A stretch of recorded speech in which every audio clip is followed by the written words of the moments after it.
Okay, hi Sharad. Good to see you. Hey, today it's sort of rainy, cloudy, wet weather in Munich. Wasn't it great in Verona that the weather was so fantastic? It was spectacular even. 30 degrees, sunshine, Yeah. nice warm to walk around, Yeah, and it was even good for ice cream. of course, that was the best. The Italian ice cream, gelato, nothing like it, right? So why did we go to Verona? What was the biggest motivation according to you?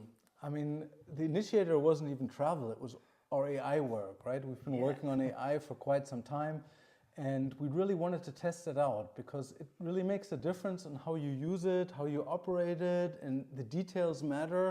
So I think it was your idea, or was it mine? I don't even know. Let's take a trip with AI.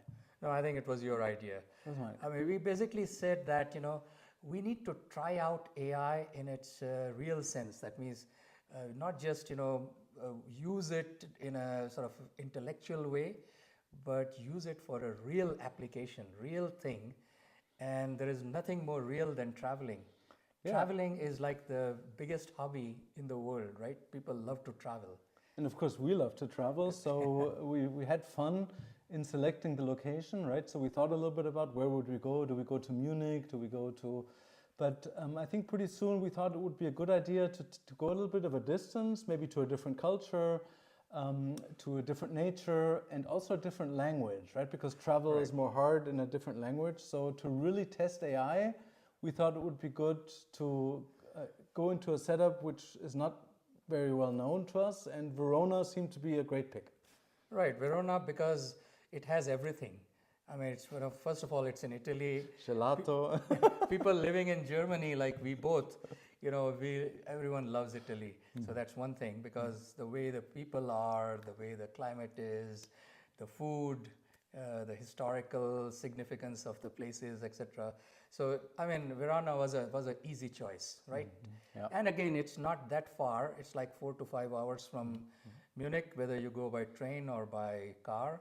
So we said, okay, let's just decide on Verona. Yeah.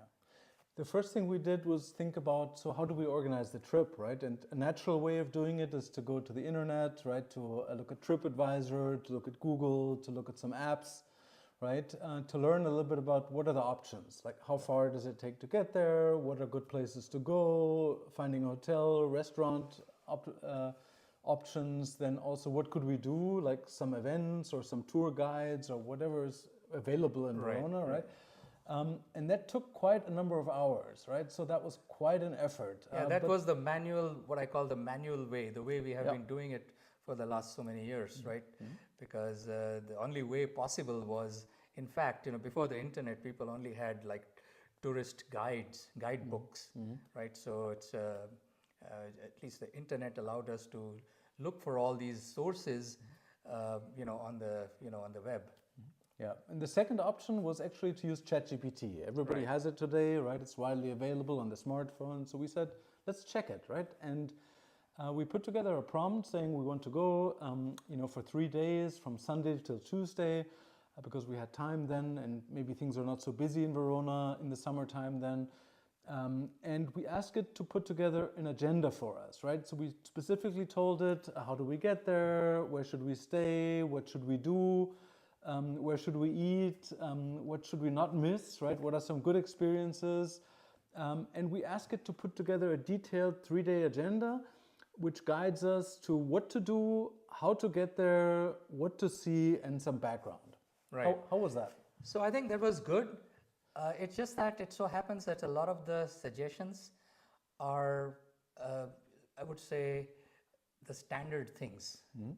And it did not really take into account a lot of our interests and type of things we would like to do, the food we would be interested in having, etc. So we said there's got to be a better way. And it so turns out that at least the latest version of ChatGPT allows us to create agents. And people who normally travel, they have always thought of travel agents. So this is a new approach which is available even for AI, because normally when you go to a travel agency and say, hey, I want to go to Verona for 3 days, Could you just plan everything for me? So what are those AI agents? And you created them, right? Which ones did you create and how did you go about it? Right. So basically, it's just the same thing. If you go to a travel agent, the travel agent doesn't really do everything. The travel agent manages a bunch of resources, maybe a bunch of people, someone who is specialist on food, someone specialist on traveling locally, someone specialist on sightseeing places. So it's now possible to create agents which are specialists. That's the amazing thing. You can have a specialist on food, specialist on sightseeing places, specialist on wine. You can have a specialist on gelato, which we both love. So it's amazing that you can make a bunch of these specialists, and then you have this trip manager. We created a trip manager agent which manages all these. So you don't have to deal with all these agents. It's the trip manager agent which deals with all the other agents to make sure that your trip is absolutely a fantastic experience. I mean, that sounds amazing, like having a whole team, right, which helps you on your trip. But how difficult was it to create them? And how did you actually go about creating them? And did you have to program, or how did you actually create those agents, Sharad? See, I'm into technology. Both of us are into technology, but I'm not a programmer. So I know that people, who can program can do amazing things. Now, I know the normal language, English, German, etc. So I said, there's got to be a way just by telling it what to do, who you are, what's your specialty, what is your job, essentially describe a job description. And ChatGPT allows us to create agents like that. There is a way of doing it. Basically, you have to go to the right place and say, create GPT for me. And these are the specifications of each. So we basically used those and created a bunch of people working for us. I wouldn't say people, but agents working for us. And they didn't have to be real people. In fact, they got created and they just were there for us. Yeah. So while Sharad was doing all the work, right, he created all the agents, and I came into play and he said, try them out. So I said, hey, we're going on a trip to Verona for 3 days. Please create the ideal trip for us. Right. Right? Again, And then, what's an ideal trip? Yeah, and then 10 seconds later, right, it came back with a whole itinerary, right? And Right. I was very impressed by the itinerary, I must say. I mean, first because it was so fast, like how would it know all these things, right? And it had for me the right level of culture, of seeing the beautiful city, of going to eat, taking some rest time even. So the agenda wasn't so packed, and it even said, how do you get from A to B? Right? How do you get from A to B, and how much time it takes? Yeah. So this is amazing. You basically know that if you walk, it's going to take only 10 minutes, or is it going to take 1 hour, right? So I showed this to the biggest critic of AI, my wife, Lisa. Their wives are, of course, the biggest critic. Right? So she's like very skeptical about all this, right? So she's like, what are you doing all day, right? And she really liked the agenda. Also, and of course, I invited her to come along and said, hey, why don't you join us on this trip? Because we want to find out not only like what did it recommend, but we wanted to see how exact is it? Yeah. What are these places like? Would we enjoy the trip? What would we find in those restaurants that it recommended? And are they really top, as it said, or are they like, some tourist things, right? So we really wanted to understand every detail. So we decided to go on the trip, right? So together we drove to Verona. Right. I mean, that itself was fun. I think being together, doing all this together, enjoying Verona itself was a lot of fun. But I think we wanted to obviously try out whether how accurate this is, etc. So that was really, there was a mission behind the whole thing. Yep. It was not just fun, it was work. But I think, what amazed us even more is that besides all the, the plan it made for us, the itinerary, which really was very good, you always come across things you want to know on the spot, because you can never think of everything you wanted to do. And you come across a place and they, hey, what's this? Can I do what exactly can I do here? Is it a place for shopping? Is it a place for, just a nice experience, etc.? So we found that having this so-called travel agent, AI travel agent with us on our smartphone, it was possible to ask it any question we wanted on the spot, and you get a response within few seconds. So this was really impressive, I must say, right? And I think it's also a glimpse into the future a little bit, because I remember when we were walking down the street, it was a little bit empty, right? So it was like, I don't know, late afternoon, or I don't even know what day it was. It was a Sunday, I think. And then we took a photo of the street, just the empty street, a normal street, and we just took the photo, and then we asked the trip manager agent to explain us what we should visit there. What's the street all about? What's a highlight? Does it make sense to have a look around, right? And instantly, within a few seconds, it recognized the street. It recognized where it is. Which was amazing based on the photo, right? Yeah. So some magic going on, but really useful. And then it came up with various categories. So it said, here are some cool shops to visit there, right, which are extraordinary and very typical for Verona, because it knew like what are our preferences, right? Because we put that together in the agent system and we explained it to the agents.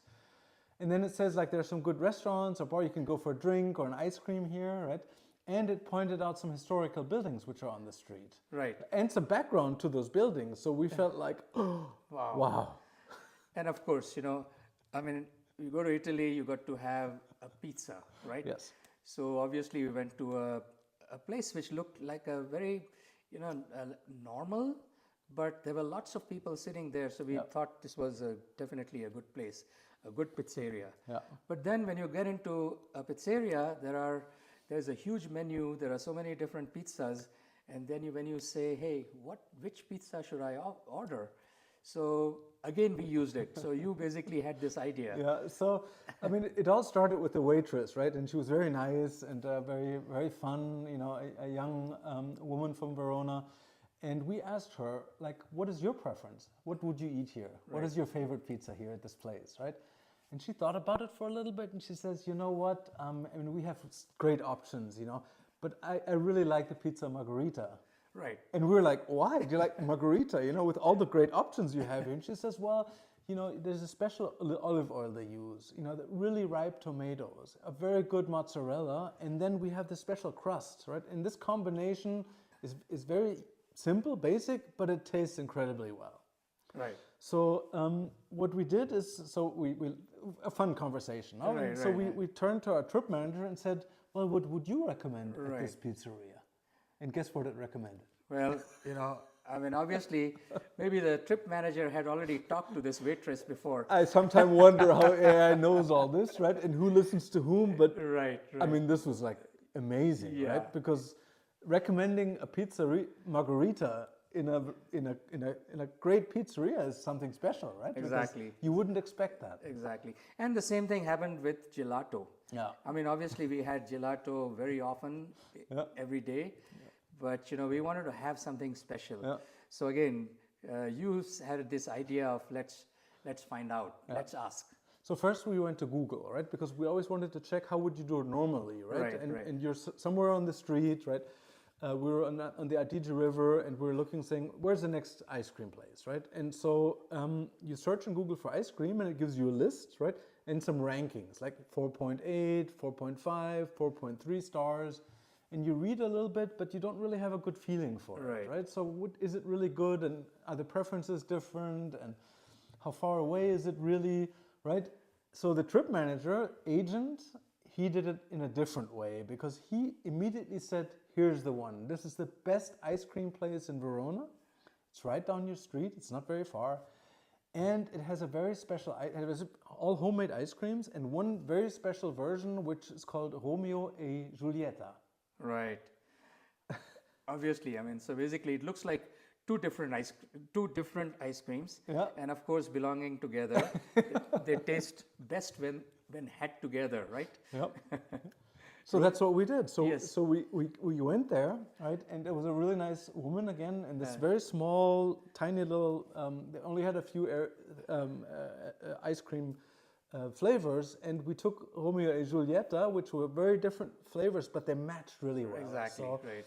And what an experience! No, the ice was so good, we felt so good. Yeah. It was very close, right? And we could just sit there and enjoy it, and we could think about, how Romeo and Giulietta changed Verona and how it's Right. marketed now, and like, what a great experience. And in fact, something similar. What happened was we wanted to understand what stones are used here, because I mean it looked like marble, but it wasn't. I wasn't sure. So again, you basically just take a picture and ask, what stones are these? Basically this is in Verona. It basically came back, is in Verona. This is a type of marble which is a blend of I think Which is from the Verona area, from the Verona area. So this is something that actually fascinated us even more than just a great itinerary. Yeah. It is able to come back with answers, with really good answers to questions which we have on the spot. Yeah. It's like having an expert friend who is with you, and you can always ask any question of any type. Whether it's the sightseeing place or the food or whatever. So it's an amazing thing. So Lisa was really impressed, right? And Like, she's really, hard the to Lisa, impress, right, right? Because right, she right. doesn't like to be on the smartphone. She wants the experience, right? But all this background and all the information, and we could answer any question, right? Right. Any question we could On the answer right spot. away, on the spot, right? And we could take photos of things and have them explained, like the fish market, right? Right. 400 years of fish market. You couldn't even tell the building anymore, right? Because it was just a little bit run down. There was a supermarket inside. Yeah. It had nothing to do with the fish market, but ChatGPT explained that fishing used to be very big in Verona, right? And people Right. came there for the market from the oceans, right? And people made, quite a living on the fish, right? And at that specific place in this building is where it happened for 400 years. Right. Yeah, so we really discovered like what happened there. What about entertainment? What was your highlight there? Hey, this is something which we were looking forward to, because one of the places everyone goes to in Verona is called the Arena.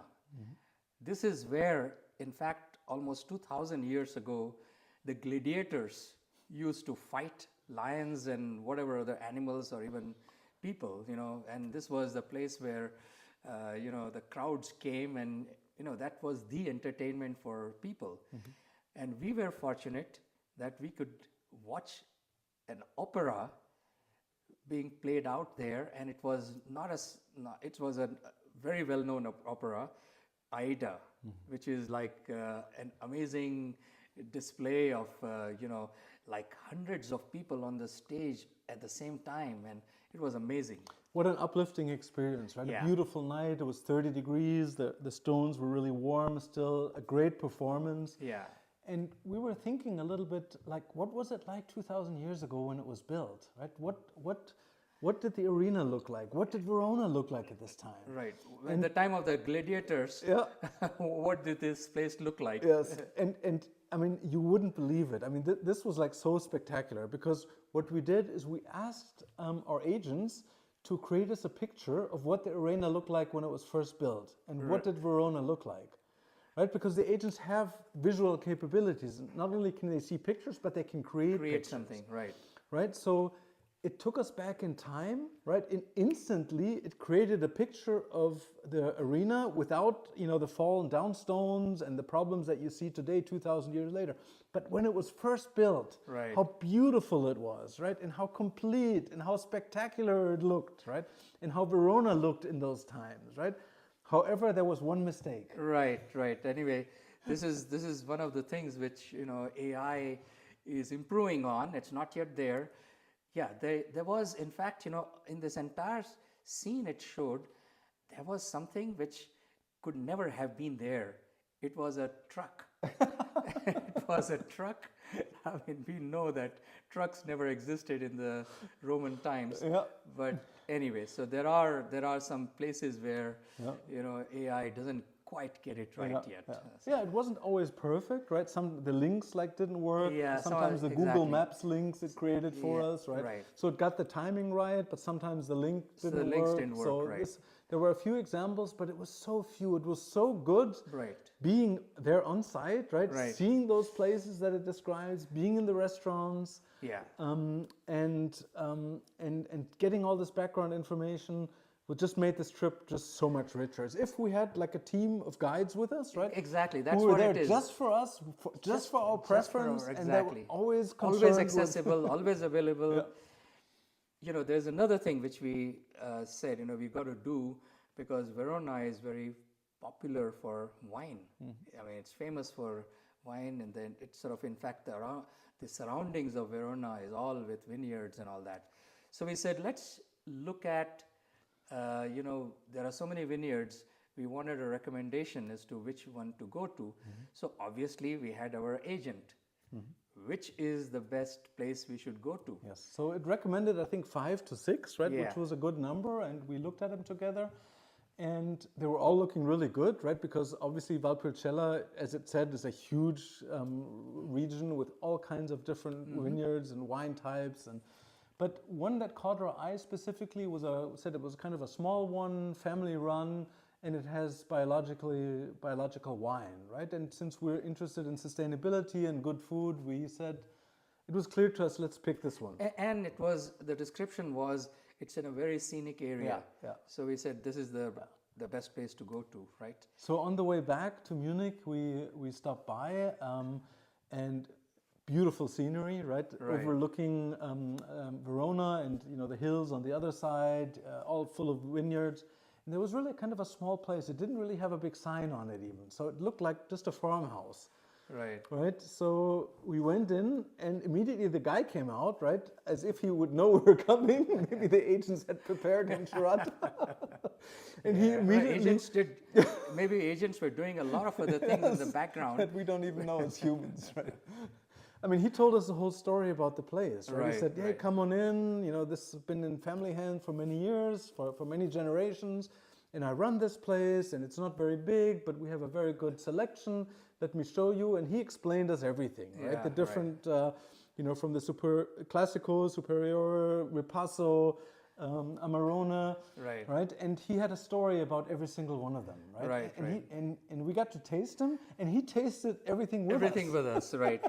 I wonder how many times he does this, and does he get drunk after that? Yeah, maybe but he gave some to the agents one also. of the things we learned, which we didn't imagine, that the grapes which are used for all these different wines, independent of how much they cost, they are the same grapes. The same combination of grapes which are used. It's just the processing, and this is the secret sauce of every vineyard, I guess, of how to convert these grapes, same grapes, into some of the best wines, right? So actually, we took some home, right? And last weekend, Vincent came, my son, and we tasted, and it tasted just as good. Yeah. Just so you know, it was really great recommendation, really worth it. And what a way to end this trip, no? I think it was amazing. I think it was, all in all, it was not just a great trip for us, a lot of fun, but also a validation. A validation that this approach of using AI for travel, it makes it so much more efficient, so much more on the spot. Because a lot of the things, I mean, everyone who's traveled knows that, in fact, one of the reasons why we travel is experience what happens right there. And it's possible to really make the best out of that experience. So let me ask you, what would will you travel again with AI in the future? And can you use your agents, or are they only specific for Verona? Okay, so and what needs to improve, you think, or what? So that there's first of all, when I developed these agents, I said, you know, I'm going to use them again.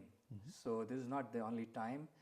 So I wanted to make it as generic as possible. So basically, I could use the same agents whether I go to the US, which I'm going soon, or go to India or wherever. I should be able to use, because all these agents were defined as experts in food or local travel and all that, but I could always tell them, I am going here, so you find out what's the best food in that area. So, or the local, the sightseeing places, etc. So the agents are generic. They could be, I could use this model of agents for any place I go to. And of course, I'm not going to travel without them, right? Yeah, They are yeah. a part of me. Yeah. They're always on my iPhone. Yes, yes. But I think that's amazing, and I think with a few improvements, which I know will happen over time, right? I think one area that I really appreciated, but I think it could be so much more, is this personalization, right? Because we told the agents our preference, right? That we like to travel sustainably, we like to understand a little bit about arts, and to see the history of the city. Right. To have good food, and also maybe biological food if possible, right? So, and these are only some of the preferences, right? Right, So right. I think if the agents over time, we travel with them more and more, and they learn our preferences, they could create such an incredibly personalized trip, right? Right, and you don't have to tell all these things. Yep. Like you don't have to tell your likes and dislikes and restrictions and whatever every time. They basically are aware. It's like, if you're using the same human travel agent again and again, the travel agent knows who you are and what your preferences are. So I think that's definitely one place where we can improve on our agents. I think the second thing which I found, which I would love to have, is at the moment the agents are not aware of where I am at the moment. Basically, it's sort of tracking the GPS coordinates of where I am. And basically, if you can proactively tell me, hey, where you are, there is something amazing to see. And if you just walked like 50 meters, then you can take a fantastic picture of this place or that place, or there is a shop which you'll love based on your preferences, or a restaurant which you would love, or a gelato. So basically, proactively telling me that you can do this or that where you are. So I think this is something which I'm sure will eventually get integrated into the basic capabilities of these agents. I mean, smartphones are the right device for that, right? Right, They know right. things about your preferences, they know your location, right? So that little connect is still missing. Connect is missing, but I think we are at the very beginning of this whole thing. So I am pretty sure that, but this is the way to travel. I mean, I'm pretty sure I'm not going to travel without the agents, and I'll keep on working on making them even more personalized and working for me. Same goes for me, like no more trips without the agents, right? Yeah, right. Because it's just so much more fun and interactive, and you learn more, right? Yeah. And I feel like you discover more places, right? Because it just makes the right suggestions, right? Versus a tour book which has so many options, right? And you have to do all the selection, and sometimes you have the feeling, that's not my preference, or too many people have been there, right? So this is where the agents really shine, and it becomes a very personal trip. So I think it's an important thing to know the difference between using some of the very popular tour books. See, the tour books can have lots of information, but you have to search for it. And again, the tour books are written for people of a variety of different interests. So here, you want to know something right now about a place. Now, you're not going to search through the tour book and find out. I mean, you probably are not in a mood to read through all those things. No. So here, it does all that work for you and tells you exactly what you want. Plus all the additional information, right? You see something, you ask it. Right. You have a historic question, you ask it, right? You have a question about a person, right? About something that happened, you ask it, right? Right. Right. And that combined with the photos, you take a photo of anything, right? And you can have a conversation on that, right? So essentially, it's like, your agents have eyes and ears provided by your smartphone, and it can sort of see what you want it to see, or even listen to what you want it to listen to. And I think that's an amazing thing. So how can people try it? Like, or what do you recommend to your friends now? I mean, Lisa asked me, like, can she use this now? Right. So basically, these agents which we have created, They can be. Basically, these agents can be, I mean, I can provide the links to these agents, and these agents can be used by someone else. Of course, there's a difference between someone else having these agents and their ability to modify them. I mean, I can easily modify the agents because if I tomorrow think, hey, I need to make sure that my food agent also takes these things into considerations, I can sort of do that anytime I want because I have the I've created them. So if anyone who creates them, it's not a difficult thing to create these agents. So I think this can be easily done. Yeah, and eventually, I think what's going to happen, I mean, we are in the beginning. A lot of these things are going to be integrated into apps. Right. People are going to bring out apps for travel which have AI built into it with agents, and you can sort of specify your preferences to these agents. So I think in addition to that, so I also see that humans will still play an important role, right? Because their insights of how you like to travel, your personal preferences, what you know already, right? What you're interested in. I think that combination with the power and the knowledge of AI, right? And knowing about the place and the history and all that can create incredible trips. I completely agree. I think we should always look at AI as a helper. I mean, it is the human being who wants to do certain things. The intention comes from us, and it is always going to come from us. Even the emotions of traveling, emotions that you have, or the fun, the enjoyment, can only be decided by the human. Right. And AI is just a helper, just helping us in making it a best experience. Because that's what I explained to Lisa. It's not just about just prompting it like where to go, right? But have a conversation with it, right? And really talk to it, right? Give the agents your interests. Ask it questions, anything like you would with a human, right? That's it. And the more time you take for that conversation, the better your result is going to be. So it's not about the magic prompt, right? Or it's like prompting. No. It's all about thinking critically, what is important to you, reflecting on it, having a real conversation with the agents. And I think in many areas of AI, this is going to be the future. It's not, don't expect it to do everything for you, but together with you. With you. I think that's we really think, AI is like a helper, and most of the benefits are going to come because of human intelligence, human emotional intelligence, and call it the artificial intelligence. And it's a combination which is going to make everything more unique. So, and I will always judge it now based on the best ice cream, right? So does it recommend the best ice cream? How is it better than the one we ate in Verona?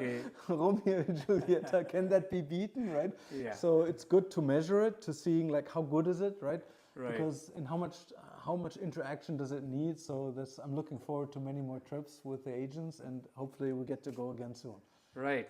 Hey, it was great. I mean, I think, I'm sure this was not the last time we do it, right? Together. Because besides all this, just doing all this together and discussing all these things were also extremely good. Because, doing this alone is different than doing it together with someone who's as passionate and excited about all this. Right? Yeah, and it immediately led to the next project, right? Because it was so fun to do this, right? Just to prepare the trip, to go on this trip, to work with the agents, right? It was the best of all worlds. Since we're both interested in photography, right? And that played a big role, of course, taking lots of photos. We decided to go on and take a next AI deep dive on photography. Because so how does AI help you now as a photographer? Because again, as in terms of common interests, I mean, because of the smartphones, literally everyone takes pictures, and there are lots of people who try to improve on their photography. They try to make them even better, more effective. There are so many things and of course, one can use all these, tools like Photoshop and all that, but that's a lot of work again. People are not always willing to spend so much time learning these tools. And we believe that, that's the other thing where AI is making a big difference in helping you become a better photographer. Yeah. So this looking is- forward, right? So this is the next project we are let's going to... let's meet next week, right? Okay. And to get it started, right? And then I think it's great. Let's do another article. Right. Let's do another video on it, right? It's so much fun and really useful. Fantastic. Thanks a lot, Sharad. Thanks a lot too.